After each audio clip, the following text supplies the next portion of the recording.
Now, additionally, at the request of our customer, we will again not be showing views of the payload. So we will be ending the webcast just after Falcon Heavy's side boosters make their way back to land on Landing Zone 1 and Landing Zone 2 around the T+8 minute mark into flight.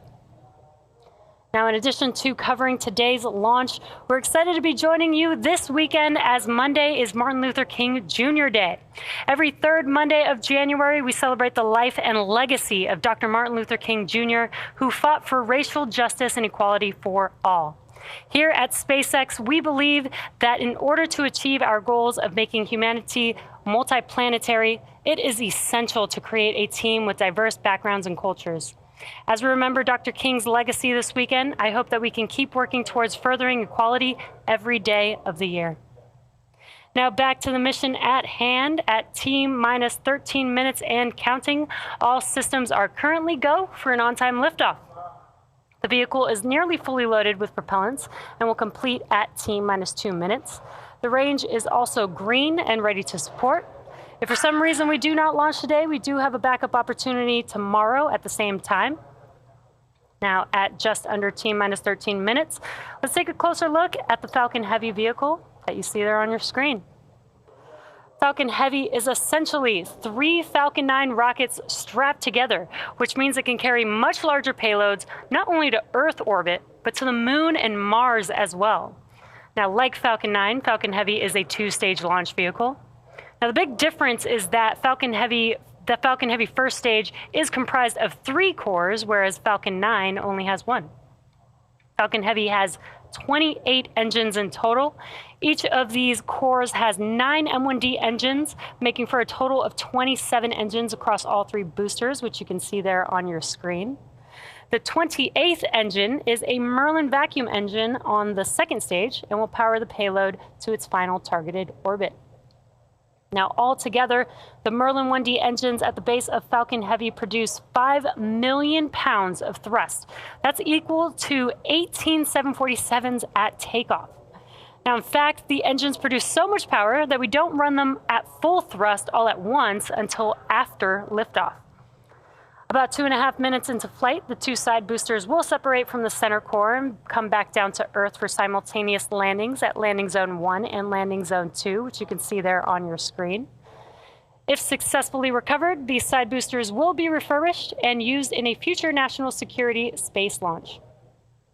Now, upon side booster separation, the center core will keep firing for about 90 seconds before shutting down its engines and then perform a standard stage separation from the second stage.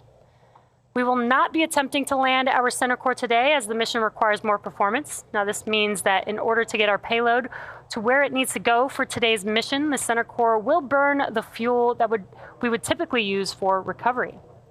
And for those of you looking closely, that is why you don't see any landing legs or grid fins on the center core. Now moving towards the top of the vehicle, once the first and second stage separate, the second stage will propel our payload to its intended orbit. At our customer's request, we will not be showing views of stage 2, so immediately after the Merlin vacuum engine on the second stage fires up, we'll be directing all of our attention to the landing of our side boosters. Now, above the second stage is where our payload is safely enclosed inside of the fairing. That's at the very top of the rocket there on your screen. The fairing protects the payload from aerothermal loads, heating, and contamination during ascent. Now, once we reach the vacuum of space, we will jettison the fairing as the second stage continues on its journey to orbit, and we will be attempting to recover the fairing halves today with our recovery vessel, Bob. Now, as I mentioned earlier, today's launch, USSF-67, is a national security space launch mission for the United States Space Force. Now, let's learn a bit more from our customer about today's mission.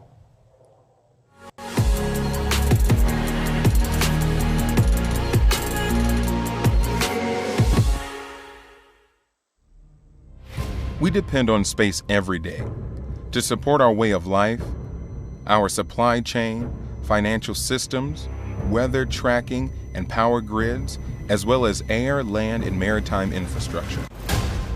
Our U.S. military is the strongest and best equipped force in the world. In the heavily contested space domain, Space Systems Command leads a team of roughly 15,000 guardians, airmen, civilians, and contractors. Headquartered in El Segundo, California, our unbeatable team operates from multiple locations across the U.S. and includes 2 space launch deltas, SLD-45 at Patrick Space Force Base and SLD-30 at Vandenberg Space Force Base. Through unity of effort across the space acquisition enterprise, Space Systems Command delivers to warfighters integrated and resilient space capabilities through 5 program executive offices. Assured access to space procures launch services and delivers on-orbit capabilities faster and more frequently than ever before, while sustaining ranges for the United States Space Force and commercial partners.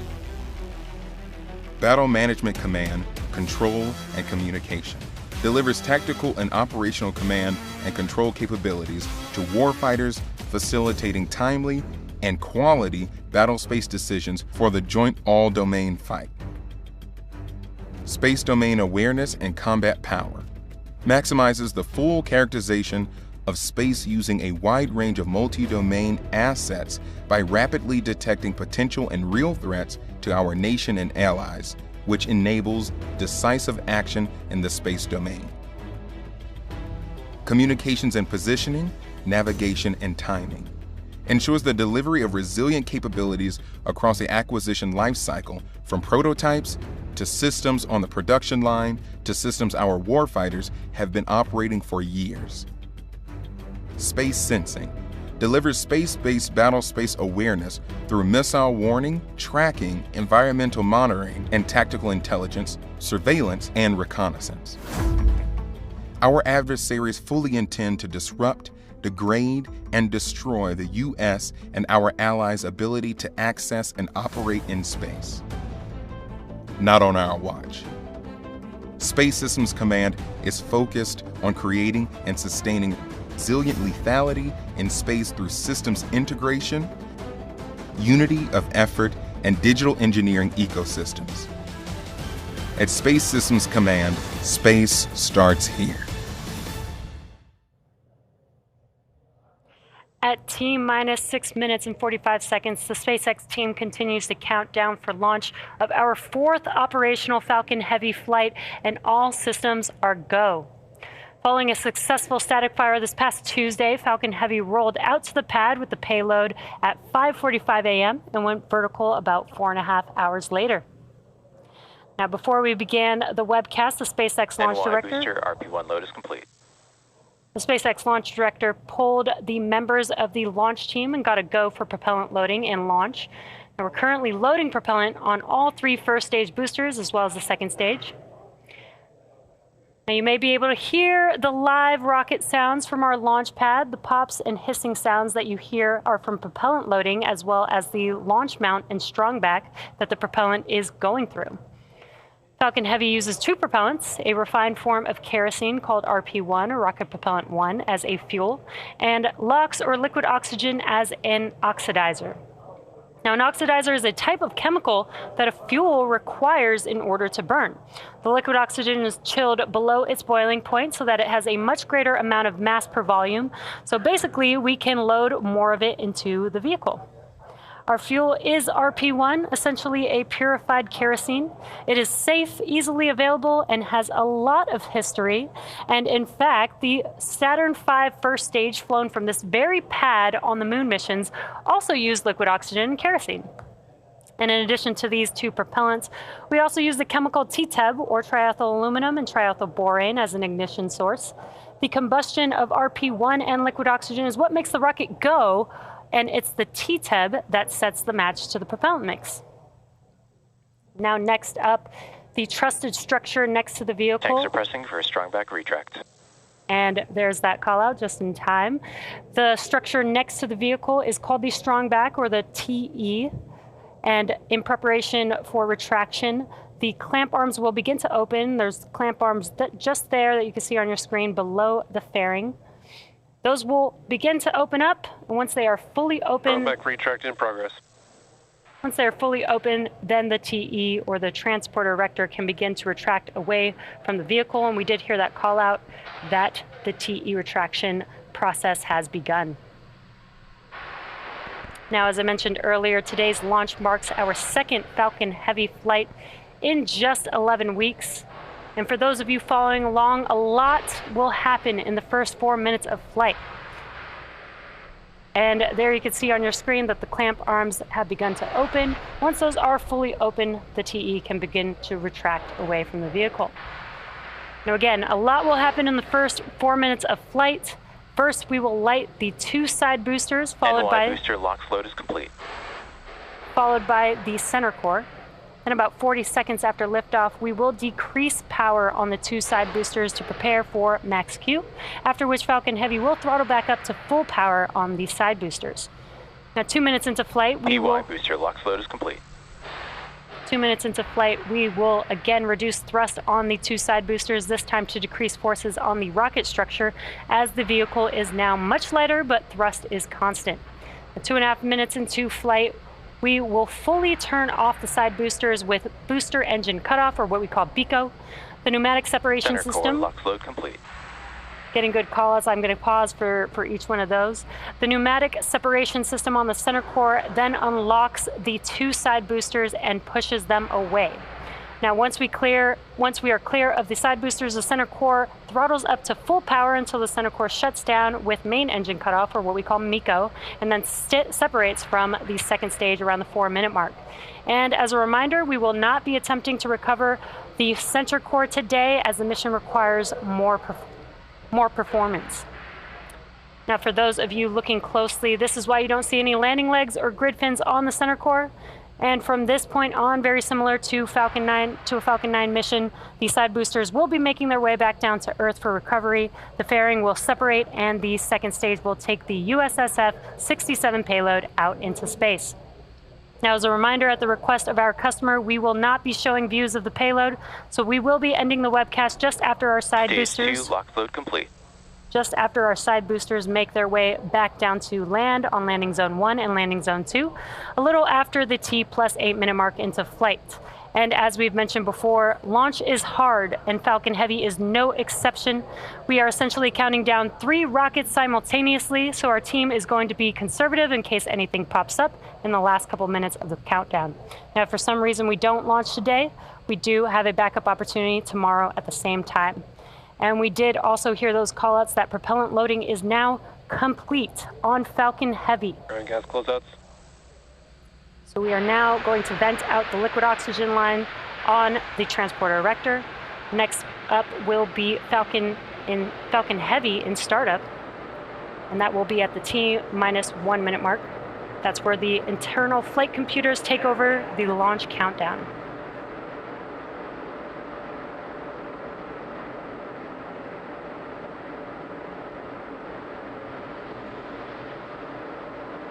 Falcon Heavy is in startup. And great news, Falcon Heavy now in startup. We're now just waiting for the final call from the launch director.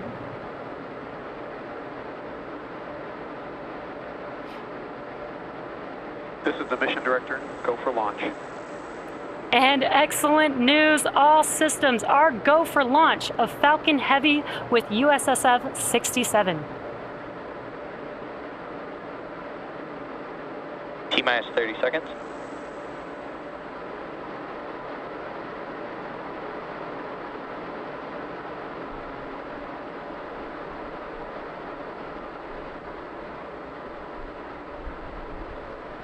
Seconds. T-minus 10, 9, 8, 7, 6, 5, 4, 3, 2, 1. Engine full power. And liftoff of USSF-67. Go Falcon Heavy. Go Space Force.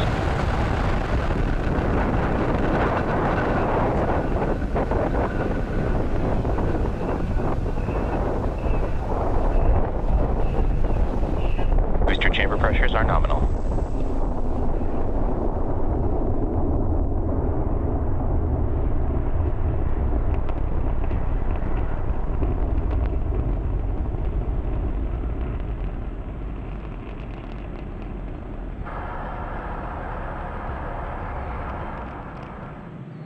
T plus 40 seconds into flight under the power of 5 million pounds of thrust. Power and telemetry nominal. Falcon Heavy is headed to space.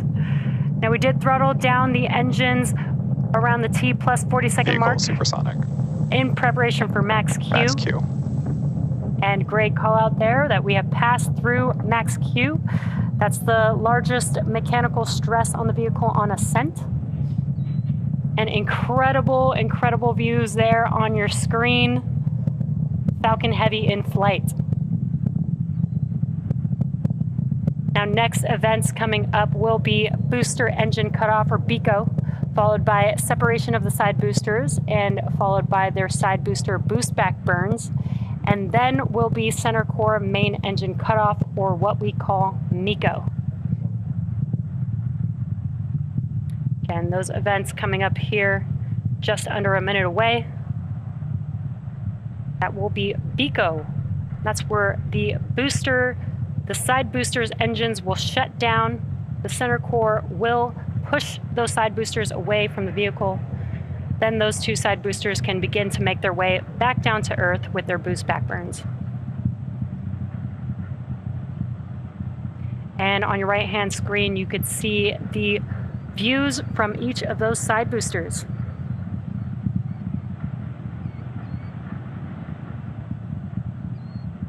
Really incredible views here. Again, we will have BECO, side booster, boost back burn, followed by main engine cutoff of the center core here in just a few seconds.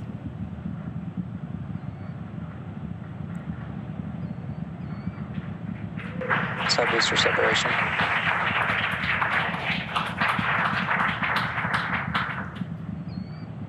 Side core booster startup. Incredible views. We just had BECO and separation of the side boosters, and you can see on your left-hand screen that the side boosters have lit back up. They are now in their boost back burn, making their way back down to Earth.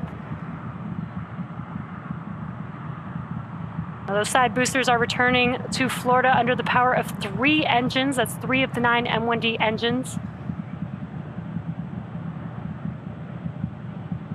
So next up will be the conclusion. Next up will be the conclusion of those side booster boost back burns, followed by MECO on the center core, as well as stage separation of the center core and the second stage, and then SES-1, or second stage engine start 1. Now, as I mentioned previously, per the request of our customer, we won't be showing second stage views after SES-1.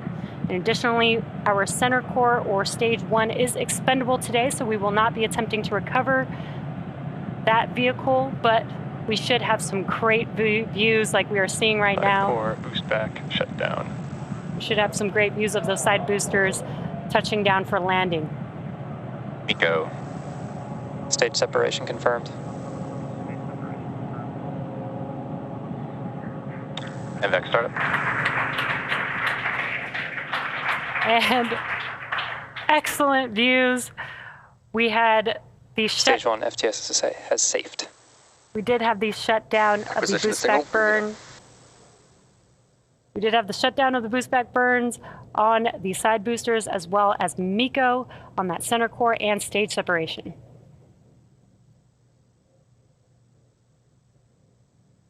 We are waiting for confirmation of a call out of the fairing separation.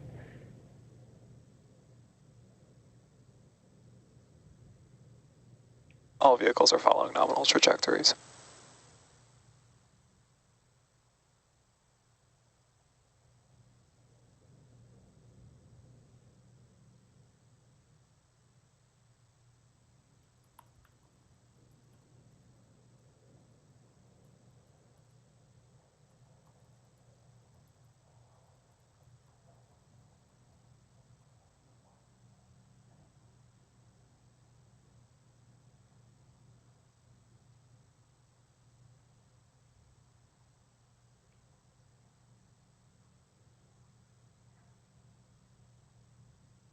So currently stage 2 is still making its way to its targeted drop-off orbit, while the side boosters are making their way back down to land. Again, these side boosters have another burn coming up. That will be the entry burn. That will be 3 of 9 M1D engines reigniting. That helps to slow the boosters down in preparation or as they re-enter the Earth's atmosphere.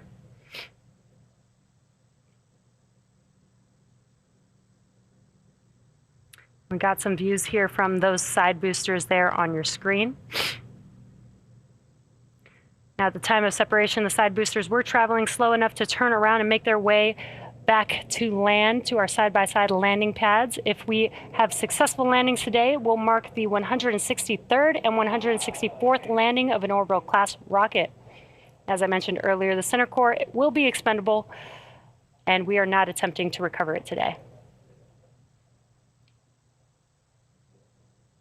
Side core entry burn startup. And there you can see on your screen, the entry burns for these side boosters have begun. They're just about 12 seconds long. PY-FTS has saved, and NY-FTS has saved. And the entry burns for both side boosters have now concluded. Now, next up will be the final burn for each of these side boosters. That is the landing burn. It is just a single engine burn, the center E9 engine. Each one of these M1D engines have about 190,000 pounds of thrust. So that is enough to slow the vehicle down just in time for landing. And you could see the coast of Florida in the background. Side boosters are transonic. Now that landing burn coming up here in just about 20 seconds or so. Landing burn will last about 20 seconds long. Again, we are scheduled to land on landing zone 1 and landing zone 2. Landing burn. And there are those landing burns have begun on the side boosters, so let's watch as they touch down. Stage 2 is on terminal guidance. Stage 2 FTS is saved. Booster landing leg deployed.